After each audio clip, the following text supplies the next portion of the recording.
Ladies and gentlemen, Mr. Joel Richardson.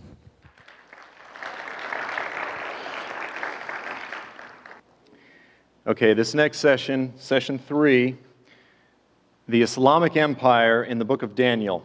Now, in session 1, I mentioned that those who argue for the Roman end-time theory argue their case primarily from 4 passages: Daniel 2, Daniel 7, Daniel 9, and Revelation 17. We're going to go ahead and we're going to discuss Daniel 2, which is really the most important of all of the above, again, because it comes first and it sets the pace for those passages that follow. We're going to go ahead and jump right in. This is the story of Nebuchadnezzar's dream, Nebuchadnezzar's statue. Now, as the story goes, King Nebuchadnezzar was the king of Babylon. He was the ruler of all of ancient Mesopotamia. And he had a dream, and he knew it was more than just your standard pizza dream. He knew that it was of divine origin, and it disturbed him very much. So he went ahead and he called all of his Babylonian wise men, all of his magi, his court jesters, and he said, "Here's the challenge. I want you to tell me the interpretation of my dream, but beyond that, I want you to tell me the dream itself." How's that for a challenge? So all of the king's horses and all of the king's men were incapable of meeting the King Nebuchadnezzar's challenge. So there was a young Hebrew eunuch that had a reputation for being very good at interpreting dreams and solving mysteries and this sort of thing. So Daniel was called in. He was still a young man at the time. Daniel was called in. The issue was challenged. He went, he prayed, and the Lord of creation revealed the mystery to Daniel. So Daniel came back to King Nebuchadnezzar, and this is where we pick it up. Daniel 2, verse 31 through 35. Daniel is speaking. "You, O king, were looking, and behold, there was a single great statue. That statue, which was large and of extraordinary splendor, was standing in front of you, and its appearance was awesome. The head of that statue was made of fine gold, its breast and its arms of silver, its belly and its thighs of bronze, its legs of iron, its feet partly of iron, partly of clay. You continued looking until a stone was cut out without human hands. It was cut out. It struck the statue on its feet of iron and clay, and it crushed them. Then the iron, the clay, the bronze, the silver, the gold were crushed all at the same time, and they became like chaff from the summer threshing floors, and the wind carried them away, so that not a trace of them was found. On the other hand, the stone that struck the statue on the feet grew and became a great mountain and filled the earth." Immediately, Daniel then launches into the interpretation. He says, "You, O king, are the King of kings. The God of heaven has given you dominion and power and might and glory. You are the head of gold." So what Daniel begins to explain to King Nebuchadnezzar is that this statue, this great statue that was composed of 4 or arguably 5 distinct elemental components, each segment represents a different empire and a different emperor, a different kingdom, a different king. And he explains to King Nebuchadnezzar, "You're the head of gold." So the statue begins with the head representing the kingdom of Babylon, and then he says, "But after you, other empires will rise up in your place and replace you." Okay? Now, throughout the history of the church, the primary interpretation of this passage has been this: The identification of the four empires that this passage is speaking about has been the following. Number one is the Babylonian Empire. Number two is the Medo-Persian Empire. The book of Daniel actually records the night when Belshazzar, the grandson of Nebuchadnezzar, was having a party, and he was actually getting drunk, drinking out of the utensils that had been stolen from the Jewish temple. And then the famous story, the hand appears, there's handwriting on the wall, and Daniel comes forward and he says, listen, your kingdom is about to be replaced. And that very night, the Medes and the Persians, or Cyrus the Persian, came and they conquered the city of Babylon, and the empire of Babylon fell. After that came Alexander the Great. He swept out of Macedonia in Europe, Asia Minor, Turkey, Greece, and he swept across the Middle East. And he conquered the Persian Empire all the way to India. Now, the fourth identification that most have held throughout the history of the church is that the fourth empire, the legs of iron, represent the Roman Empire. This is far and away the majority position throughout the history of the church. And I want to talk about a few reasons why I believe that that is completely wrong. Image 5 is one of those classic pictures of the statue. You know, every end-time book does its best to do an artistic rendition. So there you see the historical, classical interpretation. The Babylonian through Roman secession. The Babylonian through Roman secession. I want to talk about... Now, I agree. Let me just make this very clear. I agree with the identification of the first three empires. I want to talk about why the identification of the fourth empire as the Roman Empire is completely impossible. Biblically, it is impossible. Problem number one, I'm going to introduce this kind of slowly and I'm going to build on it. The first problem with identifying the Roman Empire as the legs of iron is that it fails to take into consideration the proper context of this passage. For any of you who have gone to Bible school or seminary, or for any of you who are just careful students in Sunday school, you've all heard your teacher say this over and over and again. The first and most important issue that needs to be established when you are attempting to responsibly and correctly interpret any passage is you need to establish what? Context. Context, context, context. The Babylonian through Roman secession, get this, is only true through the Western lens of history. Okay? I want to say this. It took me a long time to shift. I used to believe that the Roman Empire was the fourth. It took me a long time to shift. I'm going to try to introduce this gradually, so bear with me. We in the West, again, are very egocentric. We really believe the world revolves around us, especially Americans. And as such, we trace our history through the history of the Roman Empire. We've received so much from the Roman Empire in terms of law and just all sorts of things. Now, the problem is, again, what is the context of this passage? This passage is what? It's a dream, right? The context of this passage is a dream. Whose dream was it? It was King Nebuchadnezzar's dream. It was not a dream that was given to Daniel. It was a dream that was given to King Nebuchadnezzar, who was the king of Babylon, the ruler of ancient Mesopotamia. The dream, geographically speaking, it took place in modern-day Iraq, very close to Baghdad. I'm going to begin to try to explain this to you. Here's the Babylonian Empire. Now, what I did is I drew a circle several hundred miles around ground zero, the geographic context of this passage, where it took place.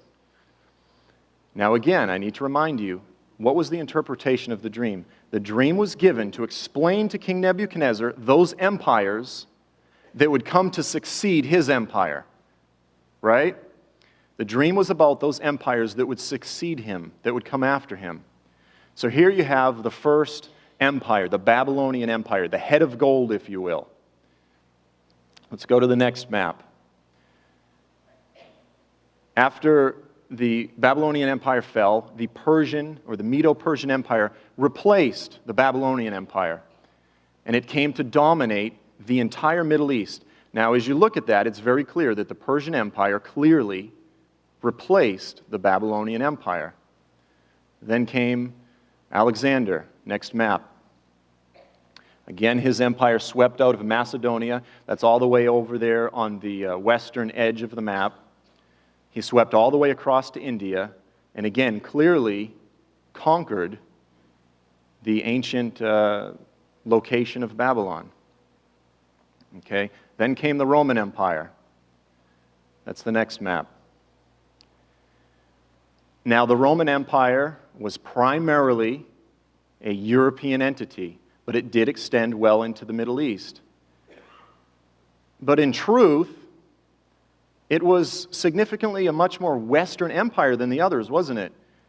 You know, if you're to compare the Roman Empire to the Persian Empire or the Alexandrian Greek Empire, things shifted to the west significantly, didn't they? And the Roman Empire really didn't conquer ancient Babylon. Now, to be fair, while you're looking there at the section in blue, that's the Roman Empire, those boundaries in AD 116 did extend down the Euphrates River, and it reached Babylon for a couple of months. In AD 116, under Emperor Trajan, the Roman Empire fought its way down to Babylon. It established a few garrisons, and then within a couple months, Emperor Trajan died, and they completely withdrew. They completely left the area. Okay, now I'm going to begin to get a little bit more specific. I'm going to build on this theme, but I'm going to get a little bit more specific.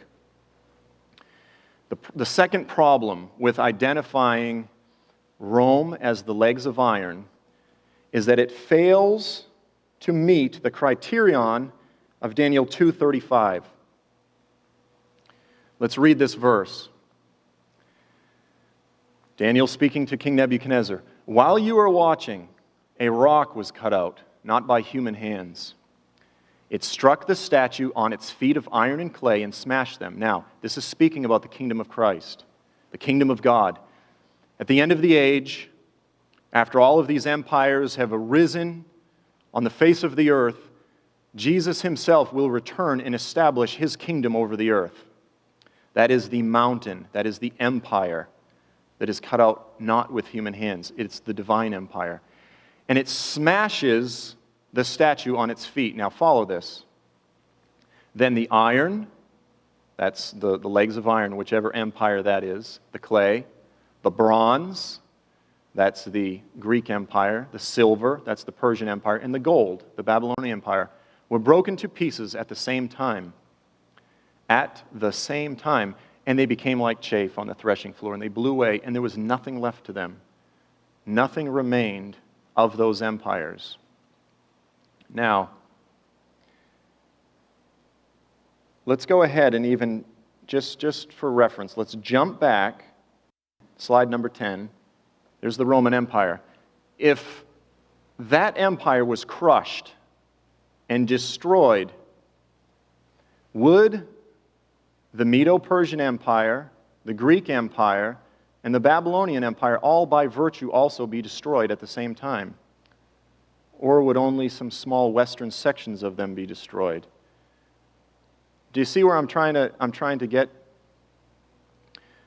There was another empire that arose that very well could meet the criterion and that could meet the descriptions, the biblical descriptions of the Fourth Empire. Now I want to get even more specific.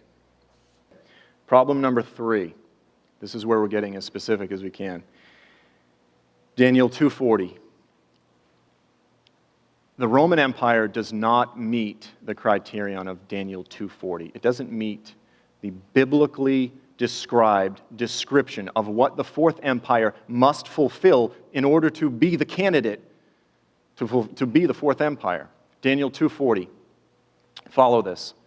There will be a fourth kingdom, strong as iron, for iron breaks and smashes everything. And as iron breaks things to pieces, so it will crush and break all of the others. Again, in its destruction, in the previous passage there of Daniel 2:35, you can see that there was an overlap, if you will. Now here in its conquering, you can see which nations we're to be looking at. Okay? It will crush and break all the others. Now follow this. Did the Roman Empire crush and break the Babylonian Empire, the Medo-Persian Empire, and the Greek Empire? This is important because if the Roman Empire does not fulfill this description, then how can we claim that this is what the passage is talking about? Okay, now let's look at map number 13. Okay, again for reiteration, there is the Roman Empire. Geographically speaking, did the Roman Empire conquer Babylon? It really didn't. Did it conquer the Medo-Persian Empire? It conquered some of the western sections. But again, it's significantly to the west. It touches them. It touches some of their peripherals. The Roman Empire's greatest extent eastward touches some of the other empires' greatest extent westward. But in terms of overlap, it's fairly minimal. Let's talk a little bit about what crush means. What does it mean to crush? I've heard it said that when it's speaking about crushing, they say, well, this perfectly describes the Roman Empire. This perfectly describes the Roman Empire because their military crushed the people that they conquered. The truth of it is that the Roman Empire actually added government, law, roads, infrastructure. There was a lot that they actually added to the various peoples that they conquered. Let's look at the next map. This is the Islamic Empire. After Muhammad died in the 7th century, his companion and friend Abu Bakr became his successor, his caliph. He was the Pope of Islam, if you will. Although far more than a pope. He was the military, political, and religious leader of the Muslim world. And that empire burst forth out of Arabia and very quickly conquered significant portions of the world, all of the Middle East. Now, just in a geographic sense, between Rome and the Islamic Empire, which empire, geographically speaking, is more likely to be the candidate that conquered Babylon, Persia, and Greece? Looking at the maps, would you say that the Islamic Empire or the Roman Empire is better suited to be the fulfillment of this passage? Let's look at the next map. There's a world map where the nations it's a little bit hard to see. The dark green are the nations that are primarily Muslim nations in this day. I mean, it's hard for me to understand how we can almost be so oblivious to the reality that's just right in front of us. The Roman Empire has been completely gone for over 500 years. At that time, when Christ returns, he will specifically destroy an empire and replace it with his own. And at that time, when Christ returns, the empire that he destroys will also, by virtue, destroy all of the others. And yet somehow we are looking to Europe, the most toothless grouping of nations that history has ever known. We are expected to believe will suddenly arise as the iron-toothed beast of Daniel 7. The toothless will get ruthless all of a sudden. Let's talk a little bit more about what crush really means. Slide number 16. Some of you will like this one. Michael Savage, a nutty but brilliant individual, the subtitle, you can't see the subtitle to his book, but he gave us this phrase. He said, how the liberals are trying to destroy America's borders, language, and culture. And he's put together this phrase, border, language, culture. And he said, these are the issues that define a people. Now, in my opinion, when the Bible is talking about crushing, rather than looking at it as mere military brutality, I think we are far better served to see crushing as the crushing of borders, religions, cultures, languages. Now let me ask you this question. Did the Roman Empire destroy the Babylonian borders? Did it conquer the Babylonian borders? I don't think it did. I mean, obviously it didn't. Did it replace the Babylonian gods with Roman gods? No, it didn't. Now, what about the Greek Empire? Did the Roman Empire crush the Greek Empire? Well, what history tells us is that after Alexander died, the 15 Greek generals under Alexander, they started to duke it out for control of the empire until there was only 4 left. And when there were 4 left, they divided up the Greek Empire into 4 sections, and basically what you had was a degraded version of the former Greek Empire. And then, a few hundred years later, the Roman Empire basically just stepped in and filled the void.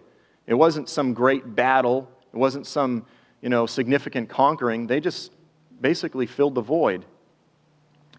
And the Roman Empire most certainly did not conquer the Greek gods. They just adopted the same gods, called them by different names. Jupiter became Zeus, but they worshiped the same gods. In terms of language, was Latin suddenly enforced throughout the whole Middle East? Or did the Greek language actually come to engulf, did Greek culture and language come to engulf much of the Roman Empire? The truth of it is, in 1st century, when Jesus was walking the Middle East, it was under Roman hegemony.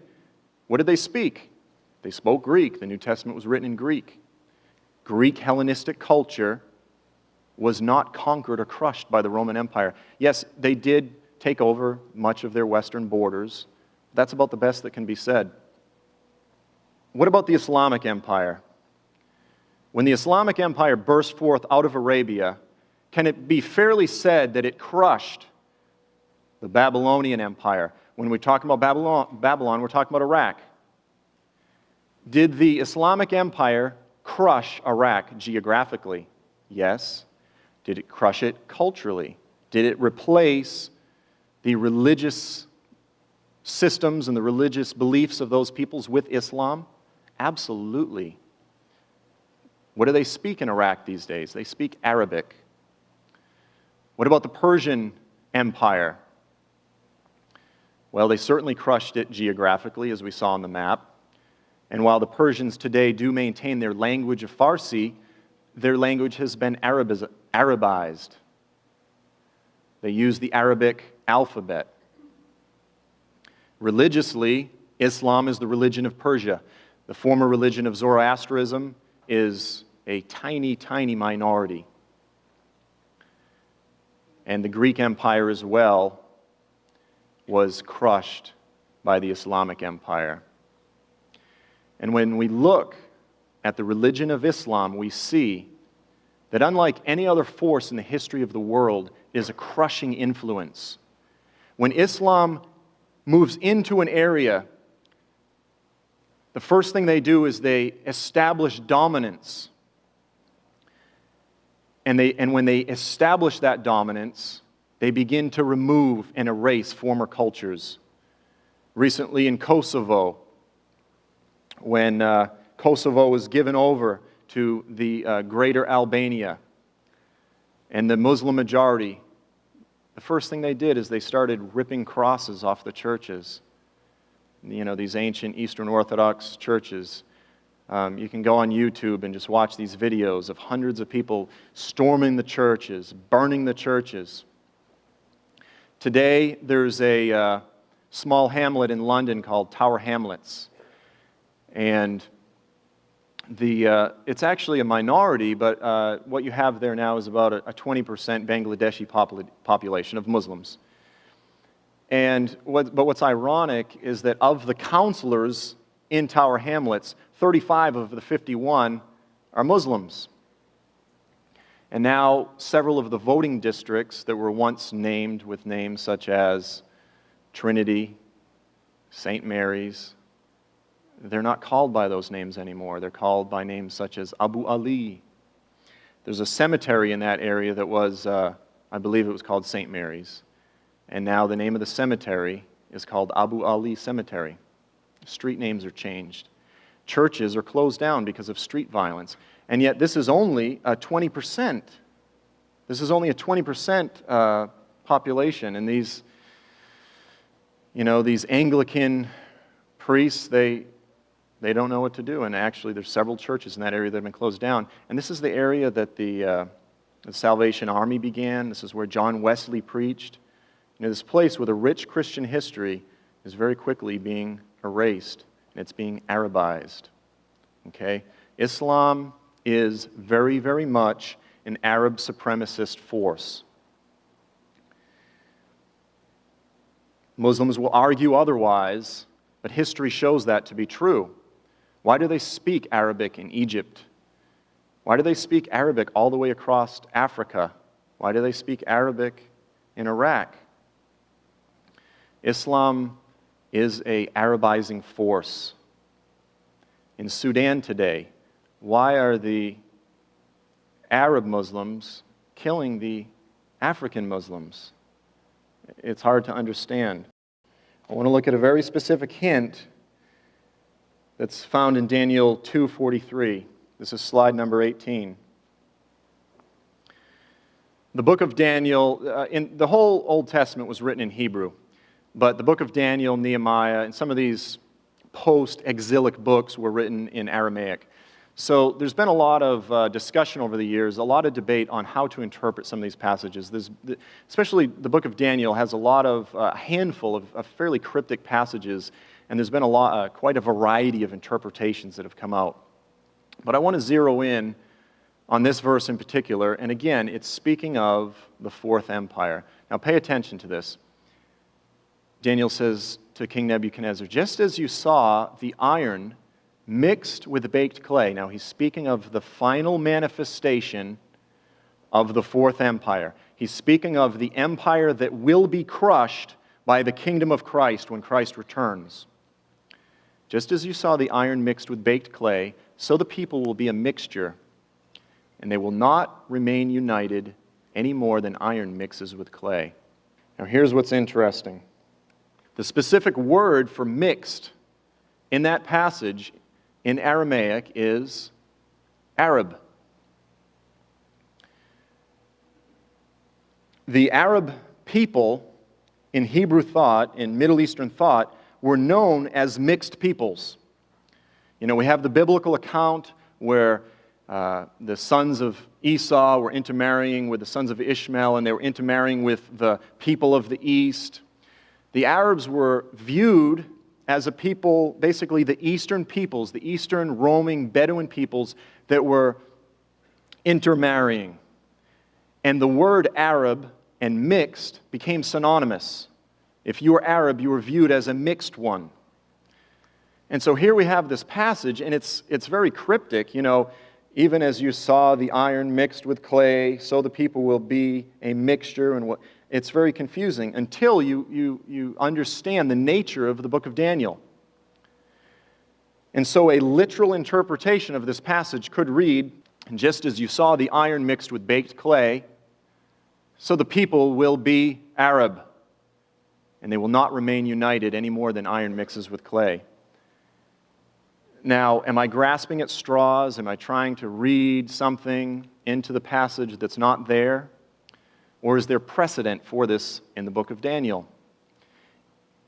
You see, ancient Eastern poetry, prophetic poetry, often uses rhymes and plays on words. This is very common to this type of literature. We can't miss it. It will be an Arab kingdom. It will be a mixed kingdom. These are synonyms. Does the book of Daniel ever do this type of thing? You're all familiar with this. Again, the handwriting on the wall. Mene, mene, tekel, parsin. Again, Nebuchadnezzar's grandson. He's getting drunk, drinking out of the temple vessels. And this handwriting appears on the wall. Who gets called in to interpret it? Daniel. And this is Daniel's interpretation. He goes down. He says, God has numbered the days of your reign, and now it's come to an end. And then he gets to that word Perez, and he says, your kingdom is divided and given to the Paras, the Persians. So he takes this word, Perez, and he says, this is the meaning. Perez means divided, but there's a play on words, and it's referring to the specific people that will conquer your kingdom, the Persians. He says, Paras, your kingdom will be given to the Paras. And then there in Daniel 2:43, we have a very similar verse. Just as you saw that the iron was mixed with clay, it's a word play, so the kingdom will be Arab. I think it's a hint. I think it's a pretty clear hint. Hint number 2. Another description of the Fourth Empire. In that you saw the feet and toes, partly of potter's clay and partly of iron, it will be a divided kingdom. Again, another primary description of the kingdom. The Lord is trying to help us zero in on the identity of the fourth kingdom, and He gives us this very important clue. It will be a divided kingdom. After Muhammad died, a dispute immediately broke out. Who would be his successor? Would it be his companions, or would his successors come from his family, from the party of Ali, the Shia? Those who said that it would go to his companions were known as the Sunnis, or they've become known as the Sunnis. Those who believed that it should go to Ali became the Shia. From the very inception of Islam, it has been a divided empire. And there are perhaps no better descriptions that could be used to refer to the Islamic Ummah, the Muslim community, other than a divided community. I mean, it is perfect. It could not be more perfect. And yet, people go, well, you did have the Eastern and the Western Roman Empire, but again, that defined portions, periods of the Roman Empire, but it's certainly not a description that could be applied throughout the history of the empire, but it describes the Islamic empire perfectly. And then we see in a few passages regarding the Antichrist armies at that time when they are attacking Israel, at that time when Christ is returning to defend them, we see that this characteristic is played out. I will call for a sword against him on all my mountains, declares the Lord God. Now get this is the army of the Antichrist. Every man's sword will be against his brother. Does this sound like something that we are familiar with? What does it look like in Iraq today? Every man's sword will be against his brother. Who are killing who? Who are, launching all of these, well, you're an apostate. No, you're an apostate. No, you're kufr. No, you are. Zechariah 14:3, on that day, men will be stricken by the Lord. Again, this is the battle of Armageddon with a great panic. Every man will seize the hand of another, and they will attack each other. The armies of the Antichrist will actually, for a time, lay aside their differences for their mutual hatred of Israel.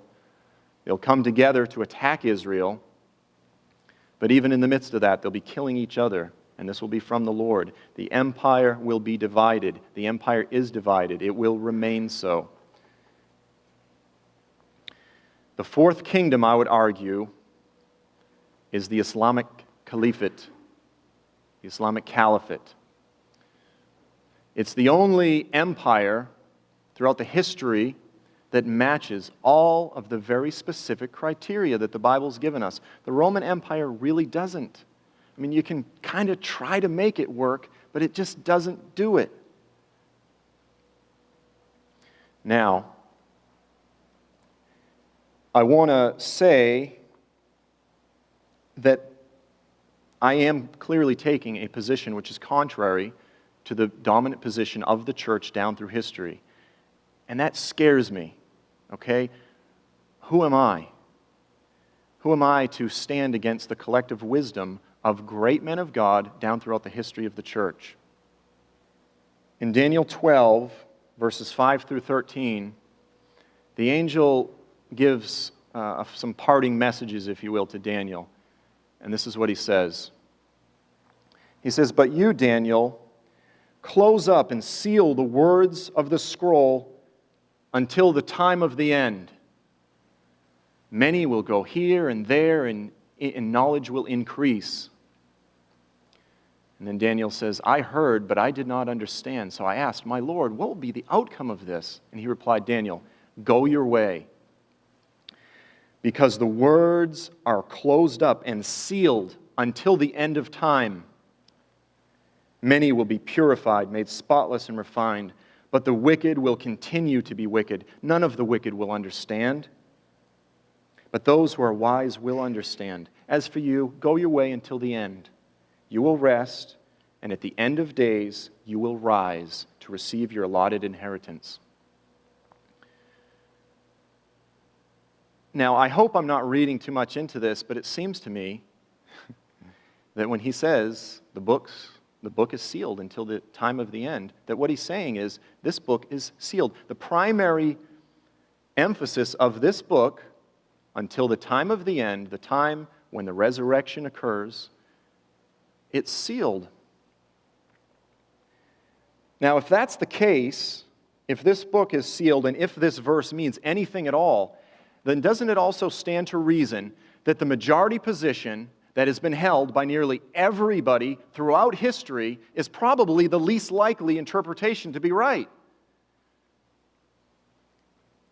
Doesn't it stand to reason that if everybody believes this, that this passage doesn't mean anything?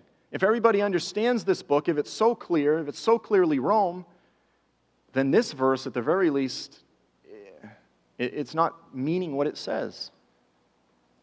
But if indeed this scroll has been purposefully closed by the Lord until the end, when, because of just natural circumstances in the earth and through the release of revelation, the Lord would begin to open up the meaning of this book to His church, and suddenly you look at it and you go, this makes way more sense. How could we have missed this? How could we have missed this huge empire right in our face?